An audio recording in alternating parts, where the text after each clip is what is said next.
Airline staff mock black woman. Then she reveals she's their new boss. In the bustling terminals of Hartsfield-Jackson Atlanta International Airport, where hundreds of flights crisscross the skies every day, a single encounter sparks an unexpected storm. Airline staff, consumed by gossip and blinded by prejudice, pick on a seemingly unassuming black woman. Their laughter fills the corridors and their mocking words echo. Yet they have no idea who she really is or the power she wields. When the truth is finally unveiled, it ignites a seismic shift that rocks the entire operation. Get ready for an unforgettable tale of drama, power plays, and karma served ice cold. No one will ever see it coming. The day began like any other at Hartsfield-Jackson Atlanta International Airport, roaring airplanes overhead, endless lines at security checkpoints, and the persistent hiss of the public address system calling out flight numbers.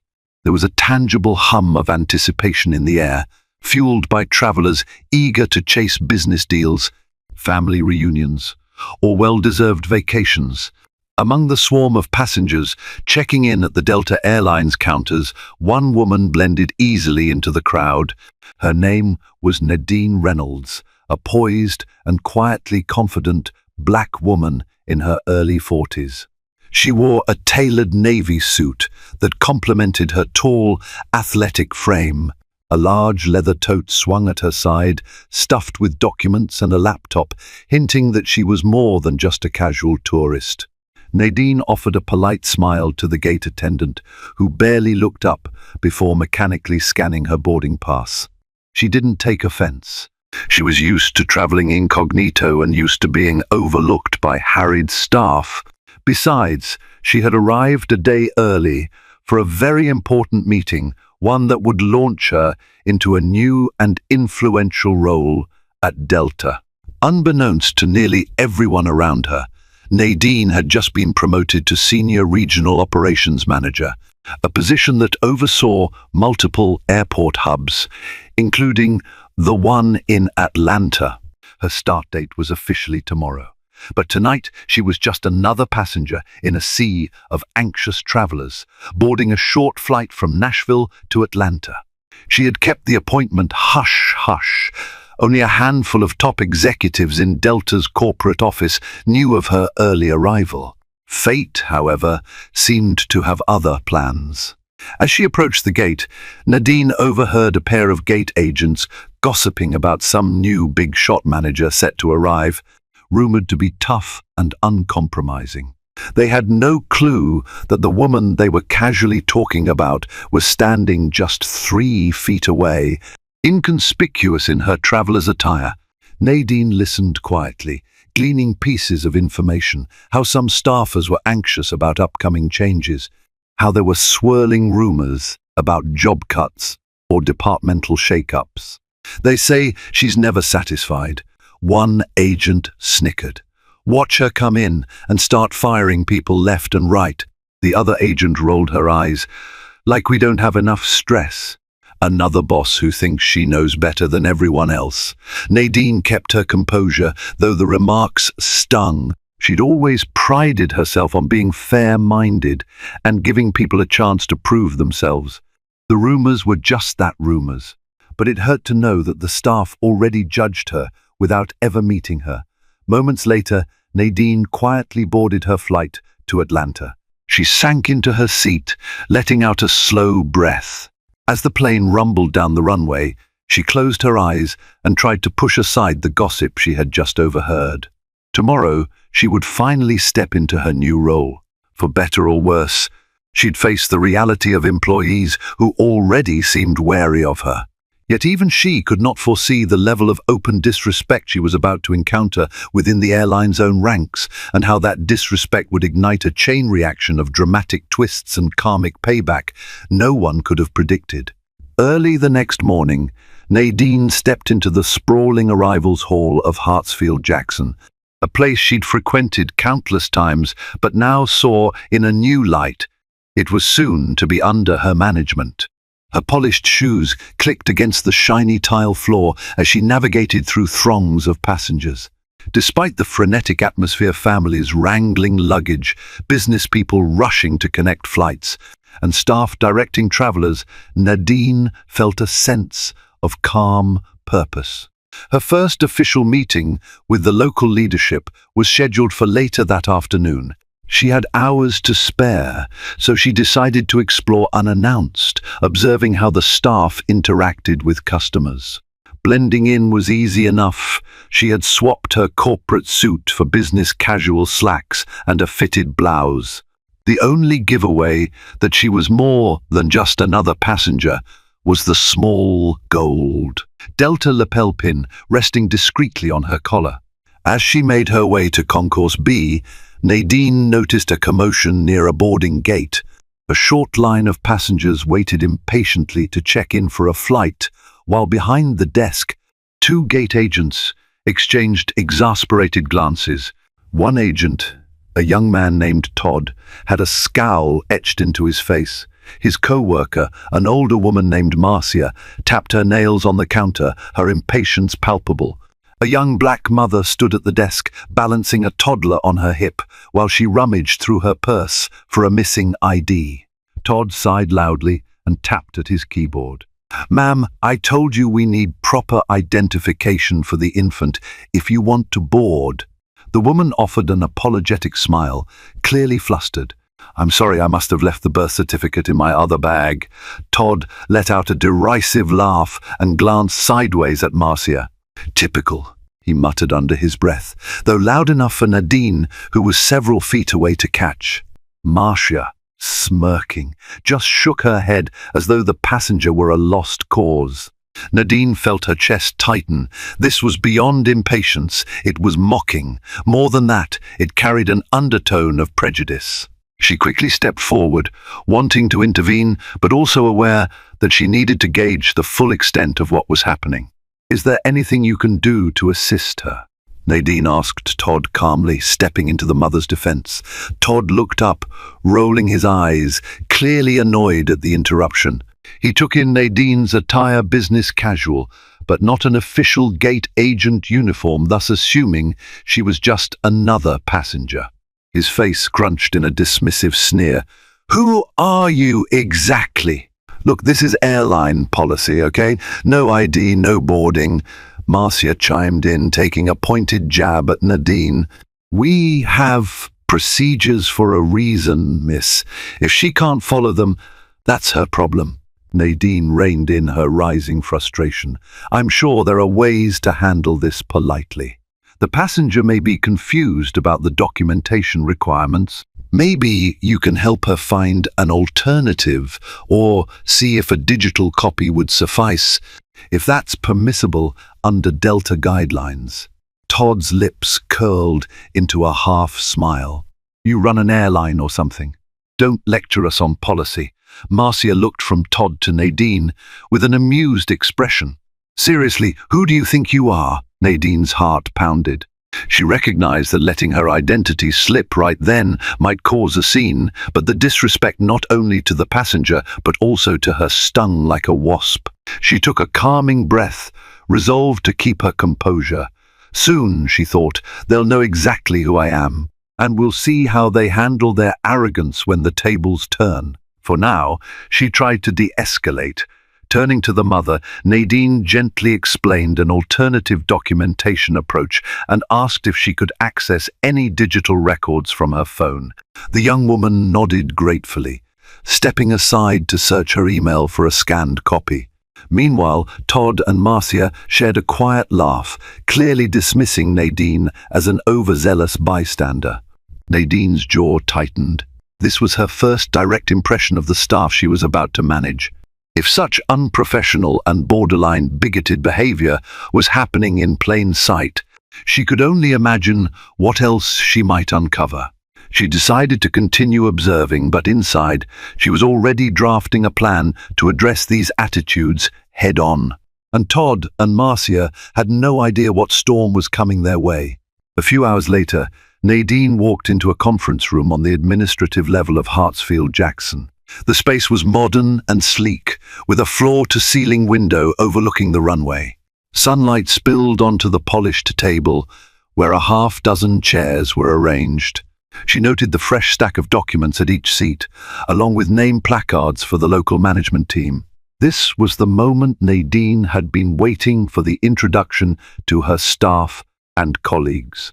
She was anticipating professional courtesy, if not an outright warm welcome. But as she stepped inside, the tension in the room was palpable. 4 people were already seated: Frank Dennison, the station manager; Angela Wong, the operations supervisor; Keith Bailey, the lead customer service manager; and Alicia Porter, the HR liaison. They glanced at Nadine with expressions ranging from guarded curiosity to mild annoyance. "Good afternoon," Nadine began, her tone confident but polite. "I'm Nadine Reynolds, your new Senior Regional Operations Manager. It's a pleasure to meet everyone." Frank, a balding man in his 50s, barely rose from his seat. "Right, yes. We've heard quite a bit about you," he said, holding a forced smile. "We didn't realize you'd be arriving early. Thought the official start was tomorrow. I wanted to see the operations firsthand, unannounced," Nadine said calmly.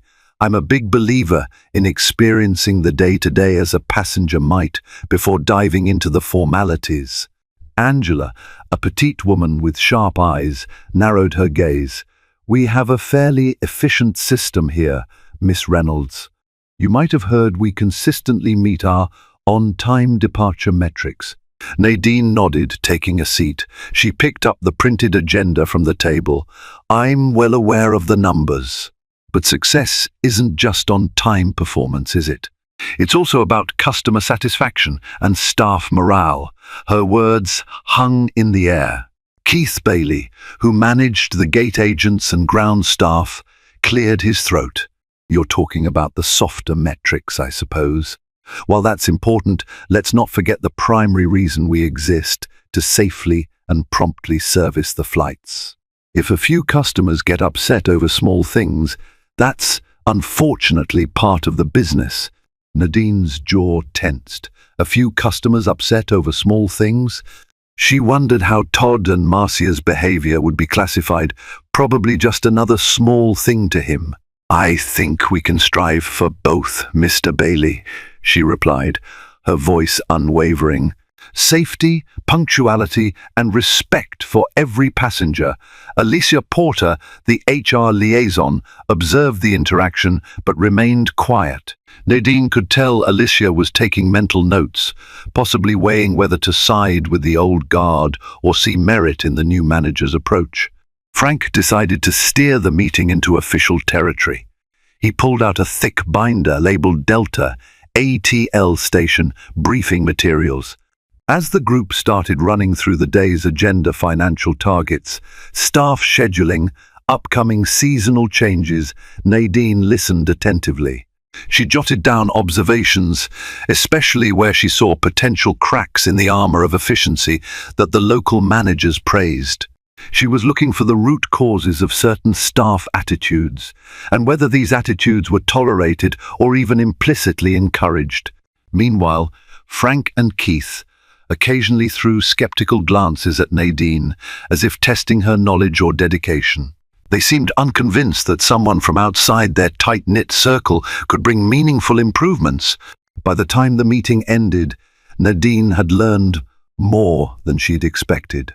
She saw how the local station managers viewed their role in a vacuum, obsessed with operational metrics to the point of dismissing concerns about employee behavior. She also sensed that some staff might be towing the line or even crossing it, without fear of reprimand. As the team packed up, Frank gave Nadine a brief nod. "We look forward to working with you. Let's see how you'll fit into our system here." The implication was clear: you're on our turf now. Nadine met his gaze, unwavering. "I appreciate your time. I'll be spending the next week familiarizing myself with every corner of this operation, unannounced visits, shadowing employees, and so on. I hope to see all of you on the floor from time to time as well." She stood, gathering her notes. Angela and Keith exchanged uneasy looks, while Frank forced another thin smile. The battle lines had been drawn, even if politely. Nadine could almost feel the chill in the air as she left the room. But she was resolute. She didn't become Senior Regional Operations Manager by avoiding conflicts or turning a blind eye to disrespectful behavior. If there were staff members who mocked customers or even their new boss, there would be repercussions in the very near future. On her second day, Nadine's plan to observe operations up close took her to the baggage claim area, where she'd heard travelers frequently lodged complaints about lost or mishandled luggage. She wore a simple black blazer and slacks, her delta lapel pin again the only subtle hint of her position. It didn't take long for her to encounter friction. A distraught elderly couple was at the baggage services counter, clearly distressed about a lost suitcase containing valuable medications. The agent on duty, an older man named George, was typing half-heartedly into the computer system. He seemed uninterested in the couple's plight, offering only robotic responses and unsympathetic shrugs. Nadine stepped in. She approached George with a calm but firm demeanor. "Is there a more proactive approach we can take here?"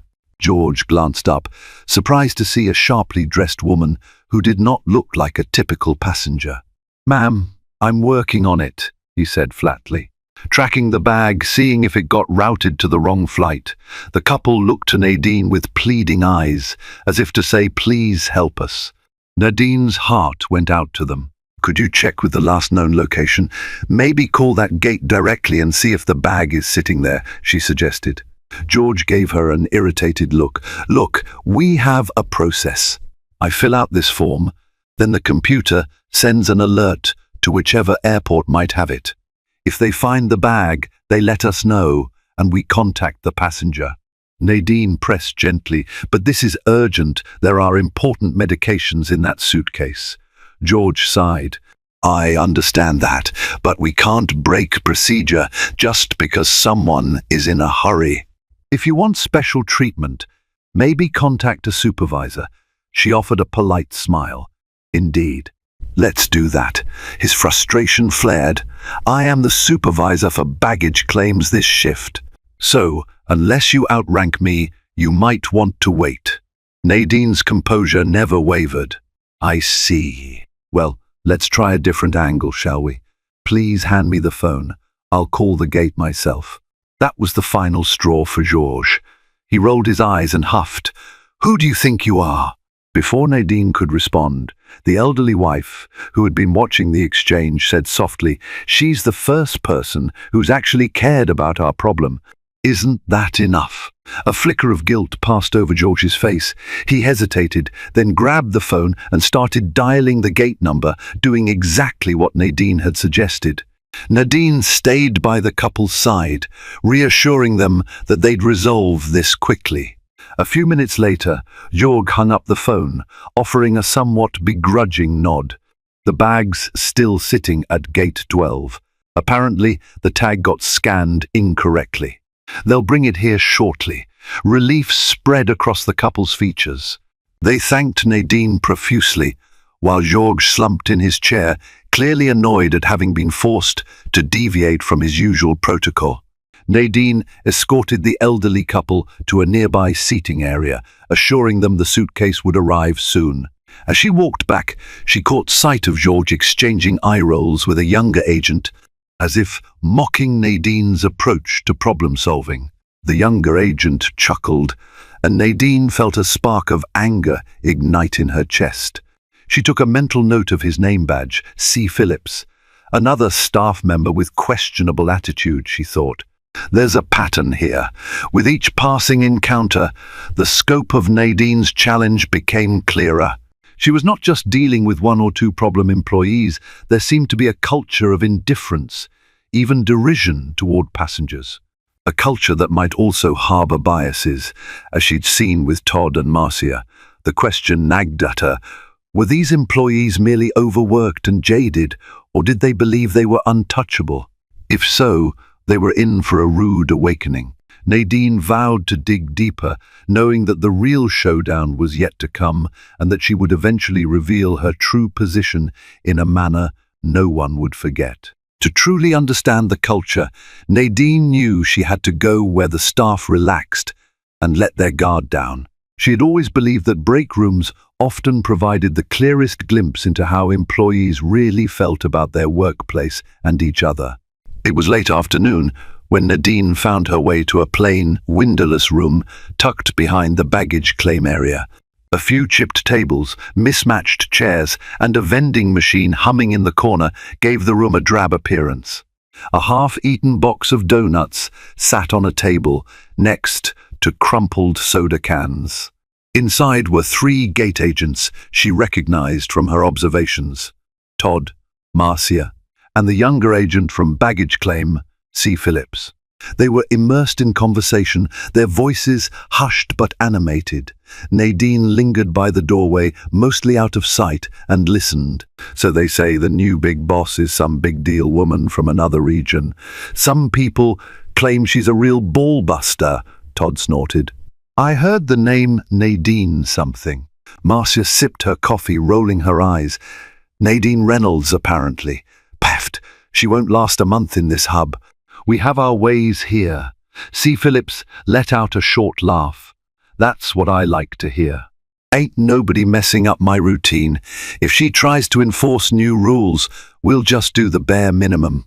And you know Frank's on our side. Nadine's pulse quickened. She was taken aback by the open hostility. More than that, it appeared they had an ally in Frank Dennison, the station manager. She recalled his chilly demeanor at the meeting and realized that much bigger currents were swirling beneath the surface. Todd snickered. Did you see that one black lady earlier who tried to correct me at the gate? She was stepping in like she knew the policies better than me. People need to stay in their lane. Marcia patted Todd's shoulder mockingly. Poor baby, you had to deal with the know-it-alls. Probably a wannabe. Maybe she's just some new trainer or something. At those words, Nadine felt her blood boil. She remembered Todd's sneering expression from that morning and how dismissive Marcia had been. But she also sensed an opportunity. She'd been thinking about how best to reveal her authority, and the breakroom gossip only confirmed that a direct confrontation might be overdue. The conversation shifted to personal anecdotes, with each agent boasting about times they'd shown a passenger who's boss. They laughed about making customers wait or subtly humiliating them for minor infractions. Nadine's stomach churned. This was beyond simple frustration with a demanding job. It was a culture of contempt. Finally, Nadine stepped into the room, making her presence known. The agents froze, eyes darting up to meet hers. Todd looked especially alarmed, but tried to mask it with a dismissive sneer. Didn't realize we had company, Marcia muttered. Nadine offered a tight smile, her eyes flicking over each of them. Just looking for a place to take a short break, she said. Then she paused, letting the tension mount. And to get to know my co-workers better. She could see it in their faces, she said co-workers. They were puzzled, but not yet putting the pieces together. Nadine decided to bide her time a little longer. A confrontation now might simply escalate into a shouting match. She wanted a more strategic approach, one that would ensure the problem was addressed at its roots. Carry on, Nadine said, heading toward the vending machine. But in that moment, she committed every face, every mocking remark, firmly to memory. Their arrogance was staggering, yet they clearly had no clue just how precarious their position was about to become. Soon enough, the mocking would turn into remorse and fear. For that much, Nadine was certain. After a week of discreet observations, Nadine had a growing dossier of employee interactions and a clearer picture of the toxic culture in certain corners of the Atlanta station. Though she had encountered many diligent, respectful staff members, baggage handlers, flight attendants, customer service reps, she kept returning to the glaring behavior of employees like Todd, Marcia, George, and C. Phillips. They were the tip of an iceberg that could sink passenger satisfaction if left unchecked. Her next major step was a video conference call with Delta's corporate headquarters. On the agenda was an operational status update, but Nadine intended to use the meeting to propose an overhaul of training protocols, disciplinary measures, and reward systems for outstanding customer service. The call took place in a small conference room with a large screen showing three key executives: Margaret Liu from corporate HR, Kevin Price from operations, and Sergio D'Amico, the vice president overseeing multiple regional managers, including Nadine. She presented her findings systematically: incidents of mockery, dismissive attitudes, and prejudicial behavior. She highlighted how certain staffers openly bragged about sabotage or humiliating passengers. She even recounted her direct experiences with Todd and Marcia. Margaret Liu, the HR executive, sighed deeply. "This is alarming, Miss Reynolds. Were you able to identify any root causes?" Nadine nodded. "There's a sense of impunity. Some local managers seem to prioritize metrics like on-time departures over customer treatment. It creates a culture where rudeness is tolerated as long as flights leave on schedule." Kevin Price from operations furrowed his brow. "That's not how we want to run things. Delta's brand is built on both efficiency and hospitality." Sergio D'Amico cleared his throat, leaning closer to the camera. He was a tall man with salt and pepper hair, exuding an air of authority. "Nadine, I authorized your new position to address these exact issues. I'm impressed with your thoroughness. Now, how do we fix this?" She took a breath, relieved to have the backing of upper management. "We start with accountability. I recommend a mandatory retraining for all station managers and frontline staff on customer relations and anti-discrimination policies. Plus, I think we need to shake up local leadership if they're complicit." The executives exchanged glances. Margaret Liu said, "That's a big step. Frank Dennison has been station manager here for nearly 15 years. Nadine kept her voice steady. That might be part of the problem. An old guard that's resistant to change, allowing toxic behavior to fester." Sergio studied her intently. "I trust your judgment, Nadine. However, it's crucial you handle this carefully. If you go in swinging, you'll face internal pushback. We'll support you, but we need to see a strategic plan." "I have one in mind," Nadine replied, her tone resolute. "I'll gather conclusive evidence of wrongdoing and use it as a basis for disciplinary action. Then I'll implement a station-wide reboot of policy, training, and leadership evaluations." Kevin Price nodded, satisfied. "Good. Let us know what resources you need. We'll make them available." The call ended with firm approvals for Nadine's initiative. Though she felt validated, she also recognized the high stakes. The next few weeks would be a delicate operation, unveiling the full extent of misconduct while navigating the potential hostility of entrenched managers. Yet she couldn't deny a spark of anticipation. The moment she would formally reveal her authority to the staff, particularly those who had openly mocked her, was drawing near. She was determined to make that revelation a turning point, not just a dramatic gotcha moment. If done right, it could serve as the catalyst for authentic change. Nadine gathered her files and stepped out of the conference room, her mind whirling with possibilities. The clock was ticking, and the time for a reckoning was fast approaching.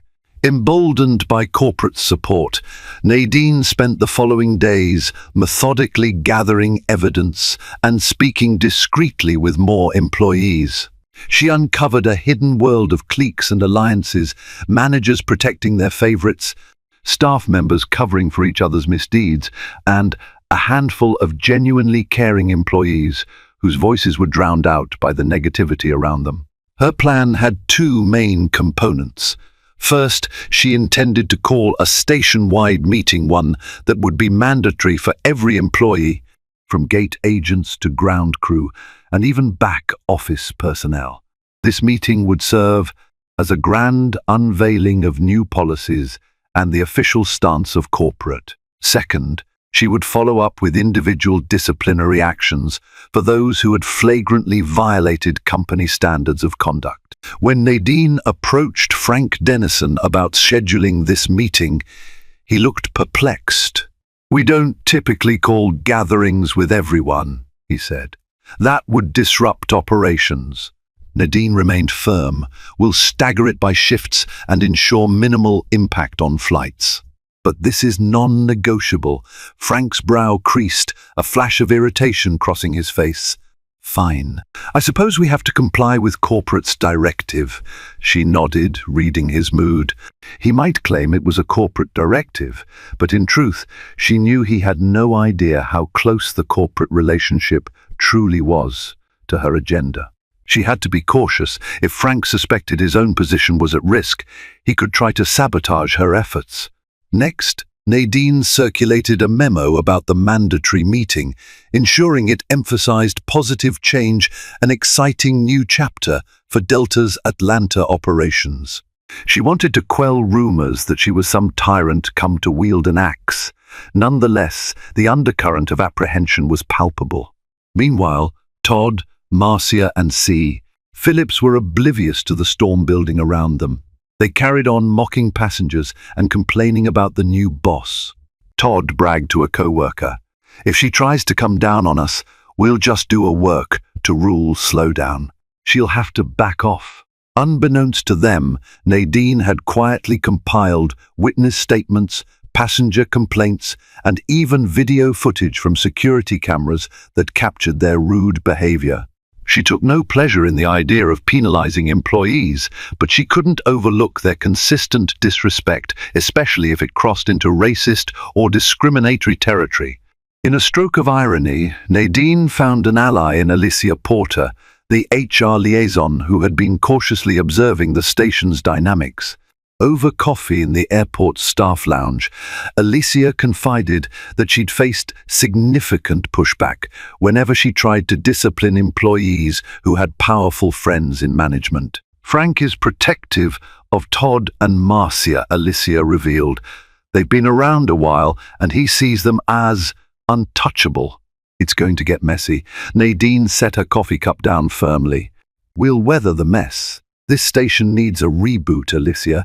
And if Frank stands in the way, corporate will side with us." Alicia looked relieved but also anxious. "Just be careful. People can lash out when they feel cornered." Nadine nodded, her eyes steeled with resolve.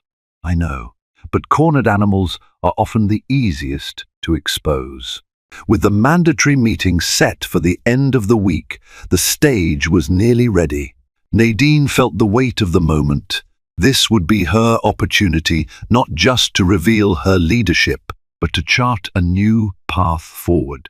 And in doing so, she would finally confront those who thought mocking a black woman, any black woman, was acceptable. They were about to learn how painfully wrong they'd been.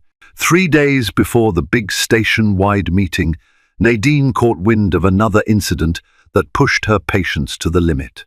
A frequent flyer, an older black businessman named Mr. Holland, had been waiting for assistance at the priority check-in line for nearly 10 minutes, while Todd and Marcia openly chatted and joked with each other about their weekend plans. Growing irritated, Mr. Holland politely requested help, only for Todd to brush him off with a curt, "We'll get to you, sir, when we're free." The dismissive tone was enough to draw stares from other passengers. When Mr. Holland asked to speak to a manager, Marcia looked at Todd and smirked before snapping back, "We're the only ones here right now." Word reached Nadine via a junior agent who had witnessed the exchange and was uncomfortable with the tension it created. Nadine immediately headed to the check-in counter, stepping in just as Todd and Marcia were rolling their eyes at Mr. Holland. "Is there a problem here?" she asked calmly. Todd glanced at Nadine, recognition crossing his face. "Oh, it's you again," he muttered, referencing their encounter days earlier. We're just busy, okay? Marcia chimed in. We can't drop everything for one passenger, no matter how important they think they are. Mr. Holland was visibly frustrated, but he maintained his composure.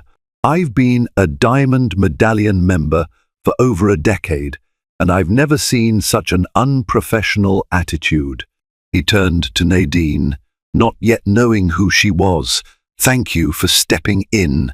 At least someone is trying to help. Nadine nodded. Sir, one apologize for any inconvenience. Let's get you taken care of right away. She then turned to Todd and Marcia. You two can step aside. I'll handle this passenger. Todd's eyes flashed in anger. Excuse me? You have no authority here. Nadine didn't raise her voice, but her measured tone carried weight. Actually, I do have authority. She pulled a small ID card from her blazer pocket. The Delta Airlines insignia shone against her professional photograph. I'm Nadine Reynolds, the new Senior Regional Operations Manager for Delta. Effective immediately, I oversee this entire station's operations, including check-in counters. Marcia's jaw dropped. Todd's sneer vanished, replaced by a look of sudden panic. Passengers nearby, those who had overheard the tension, fell silent, eyes darting between Nadine and the two agents. For a moment, Todd struggled for words, his face turning red. We didn't know, he finally stammered. Miss Reynolds, we can, Nadine stepped behind the counter, effortlessly logging into the system. Mr. Holland, would you please hand me your ID and itinerary? I'll ensure your check-in is finalized quickly. Turning her attention to Todd and Marcia, she added, We'll have a conversation about your conduct later.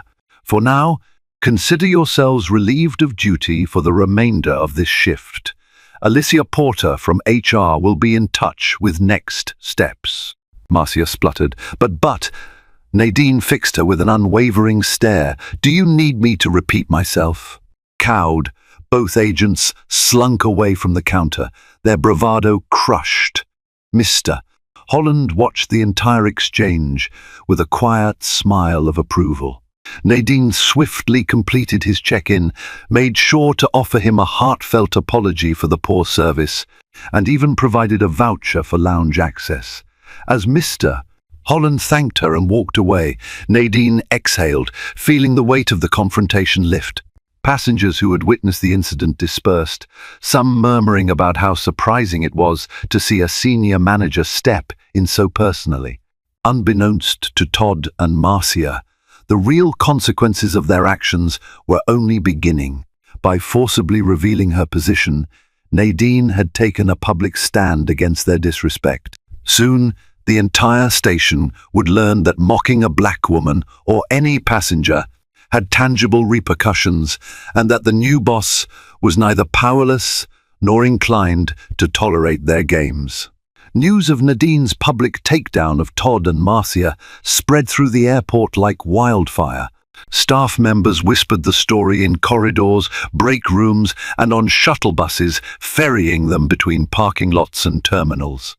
Many were stunned that the unassuming black woman they'd seen roaming the station was, in fact, their new Senior Regional Operations Manager. Some employees, the decent, hard-working majority, felt relieved. For too long, they'd endured the toxic behaviors of a small but influential clique. They saw Nadine's intervention as a long overdue breath of fresh air. Others, particularly those close to Todd, Marcia, or station manager Frank Dennison, felt uneasy. They worried about losing the protective shield they'd enjoyed under the old ways. Frank himself seethed in his office. He'd heard how Nadine had unilaterally sidelined two of his trusted gate agents. He phoned Keith Bailey, the lead customer service manager, venting his anger. Who does she think she is? She's stepping into day-to-day operations, undermining our chain of command. Keith responded carefully. She's got corporate backing, Frank. We can't just brush her off. Maybe we need to cooperate, at least on the surface. Frank slammed a binder shut. Cooperate? With someone who's out to dismantle everything I've built here. Keith hesitated. He and Frank had aligned interests, but he also sensed the tide turning. Listen, if she's got the power, we'd better play along, at least until we figure out our next move. Meanwhile, Todd and Marcia were escorted to a disciplinary hearing with Alicia Porter and Nadine. Their faces were pale, their confidence shattered. Nadine presented them with written warnings documenting their repeated misconduct. She also informed them they would be placed on unpaid suspension for a minimum of 1 week. You can contest this, Nadine told them, but my report includes multiple eyewitness accounts, passenger complaints, and even security footage.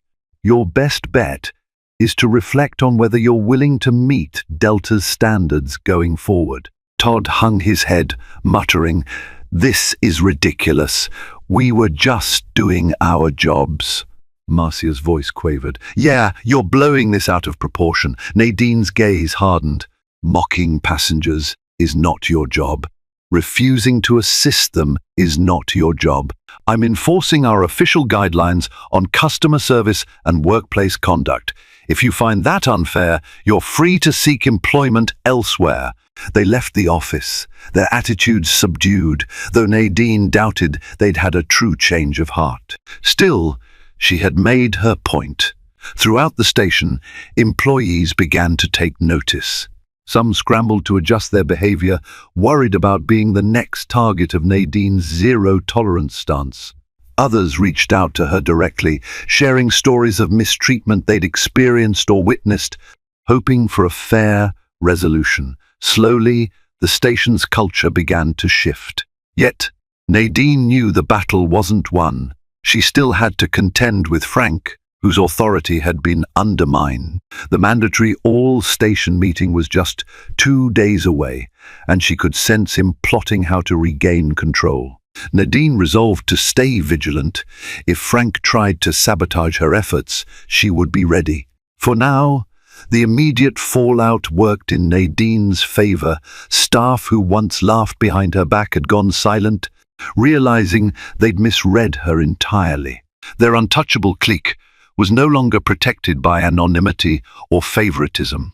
And so, the pieces fell into place for the final confrontation, a moment that would either solidify Nadine's new order or plunge the station into deeper discord. The day of the much-anticipated station-wide meeting arrived. By corporate directive and Nadine's insistence, the entire staff would attend in staggered groups to minimize disruption to flights. The first session kicked off in a spacious, unused airline lounge, repurposed for the event. Rows of chairs faced a small podium, and a large projector screen displayed the Delta logo alongside the words, "Atlanta Station, New Horizons." Nadine stood at the podium, scanning the crowd. She saw a sea of faces, some curious, some hopeful, and some visibly resentful. Among the latter was Frank Dennison, arms crossed as he stood at the back of the room, flanked by a few staunch supporters. Keith Bailey had chosen a seat in the front row, a neutral expression plastered on his face. Alicia Porter waited off to the side, ready to chime in on HR matters. "Welcome, everyone," Nadine began, her voice clear. "I appreciate you taking time out of your schedules to be here. I know that calling an all-staff meeting is unusual, but these are unusual times. Delta Corporate has tasked me with improving our station's performance, not just in metrics like on-time flights, but in overall customer satisfaction and workforce morale." A soft murmur rippled through the audience. Nadine proceeded to detail the station's successes: aircraft turnaround efficiency, baggage handling improvements, highlighting the hard work many employees contributed. She then transitioned to the challenges. "We've had too many reports of rude or dismissive behavior toward passengers, and in some cases, overt discrimination.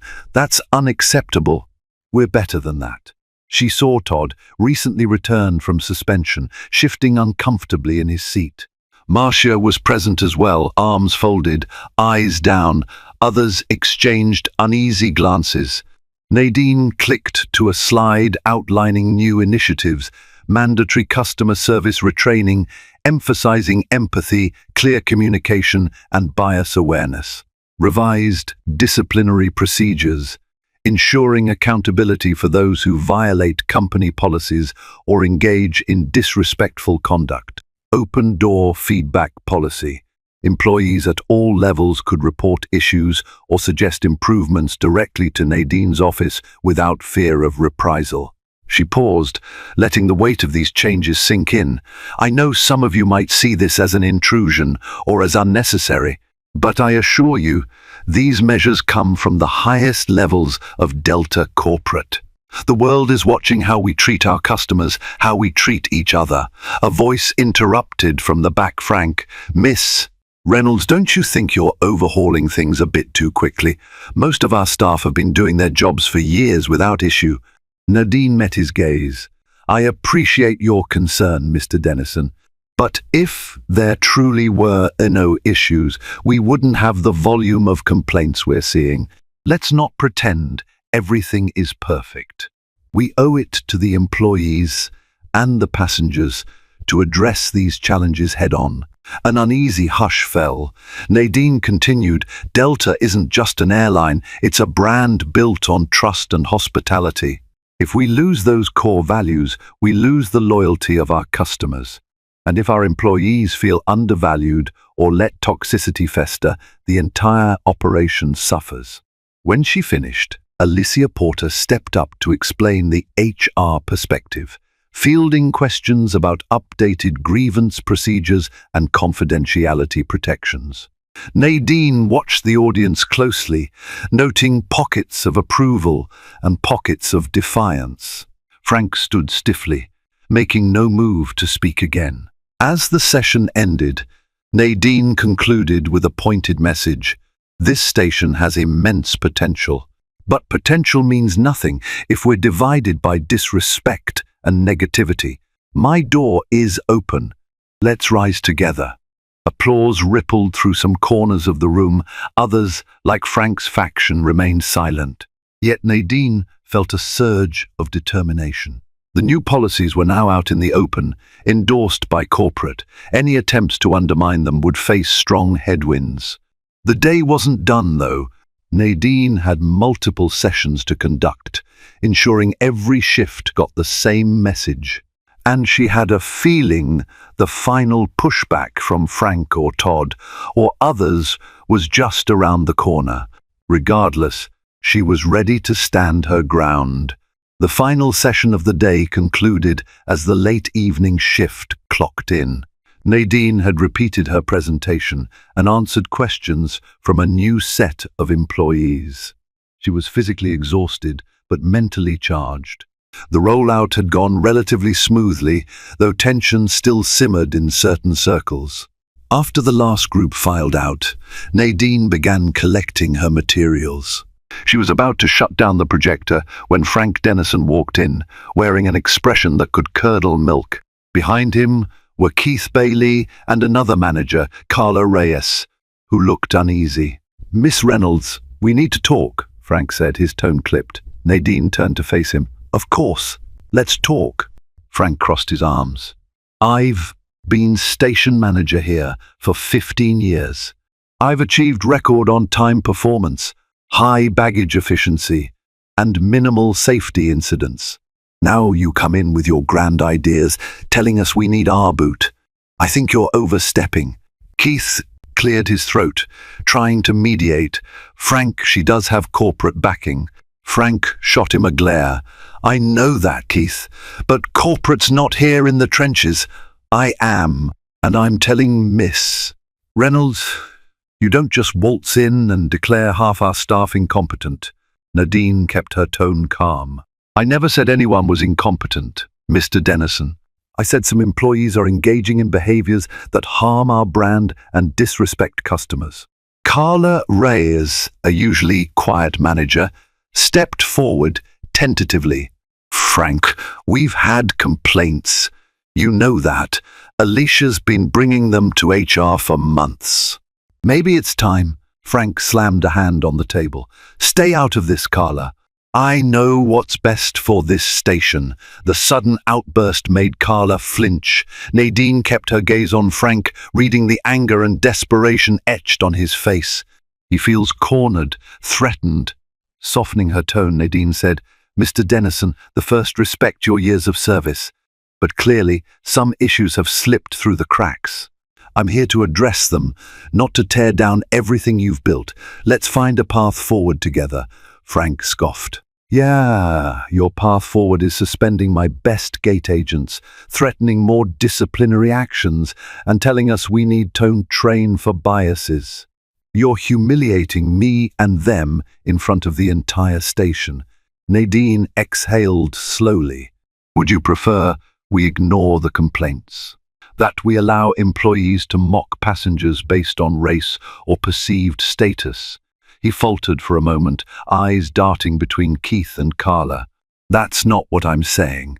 But what? Nadine pressed gently. Because if your best gate agents are mocking passengers, they're not actually good employees. Good employees treat every customer with respect, no matter how they feel personally. Keith stepped in again, trying to be diplomatic. Look, it's clear we have to clean up some of the attitudes here. Corporate's already on board with Nadine's plan. Maybe we can all meet halfway, and Frank threw up his hands. Fine, take her side, but don't expect me to applaud this mania. I've got enough to worry about without coddling every passenger who cries foul. With that, he stormed out, leaving an awkward silence in his wake.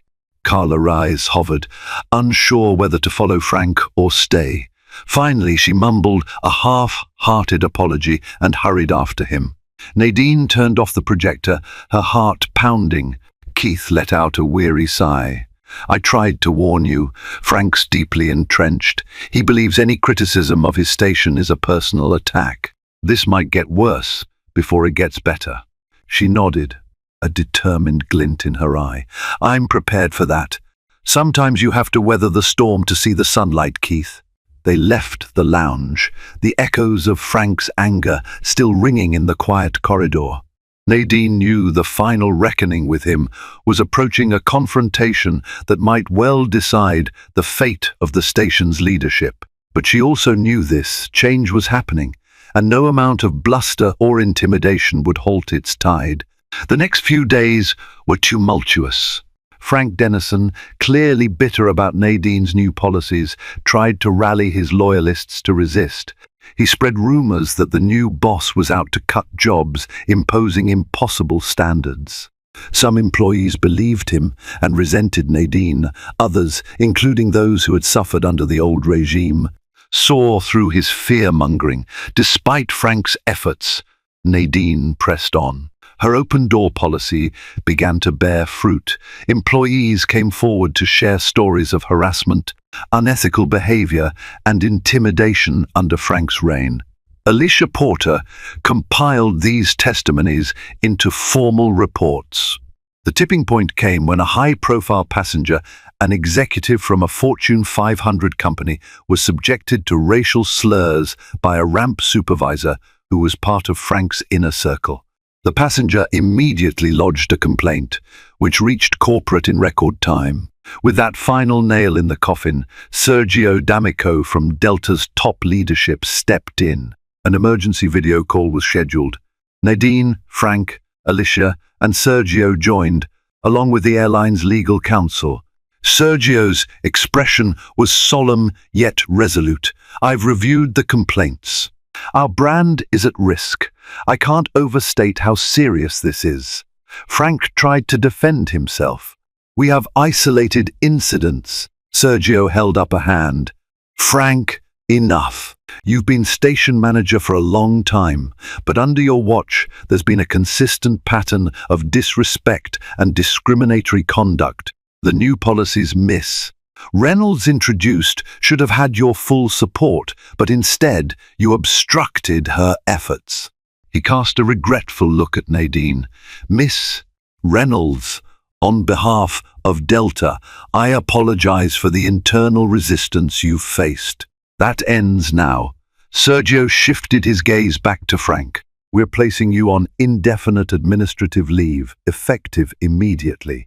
An internal investigation will determine if termination or reassignment is necessary. Frank's face turned ashen. You can't just— I can, Sergio replied firmly, and I just did. A hush followed. Nadine felt a complex swirl of relief and sadness.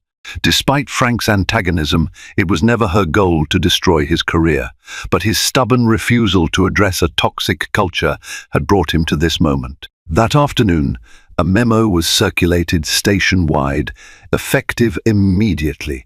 Frank Dennison was relieved of his duties.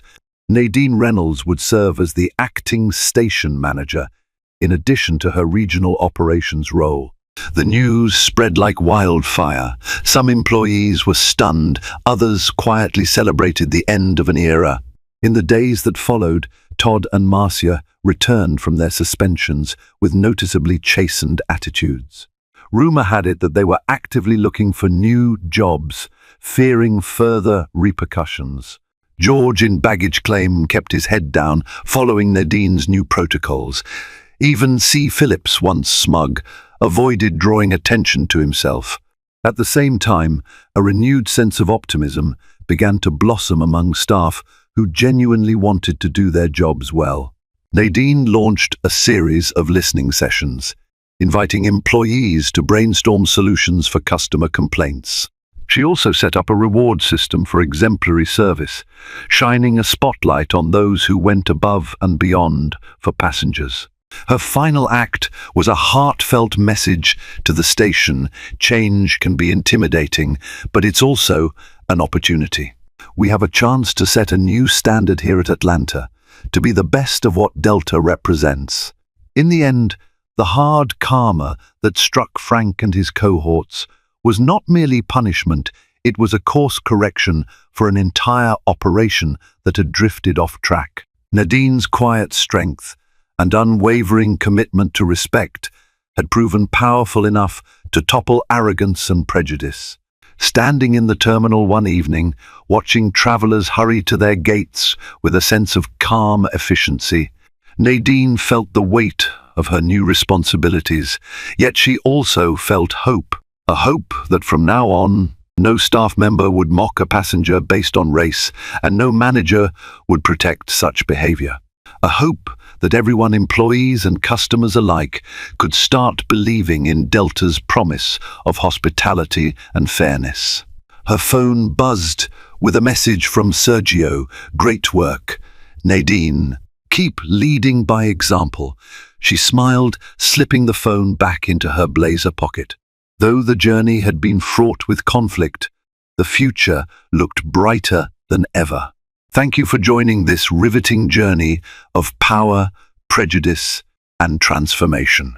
From the moment Nadine Reynolds quietly arrived at Hartsfield-Jackson to her jaw-dropping revelation as the new Senior Regional Operations Manager, we witnessed a clash of wills that shook an entire airline station to its core. The staff who mocked her learned the hard way that appearances can be deceiving and that disrespect has consequences. Yet amid the drama, there's a valuable lesson. Real leadership means standing up for respect and fairness, even when it's difficult. If you found this story compelling, please hit that like button, share it with friends who value tales of karma and redemption, and don't forget to subscribe to this channel for more captivating narratives. Your engagement helps us continue bringing stories that inspire and challenge. Until next time, keep your eyes open for life's hidden twists, and remember that true power often resides in those we least expect.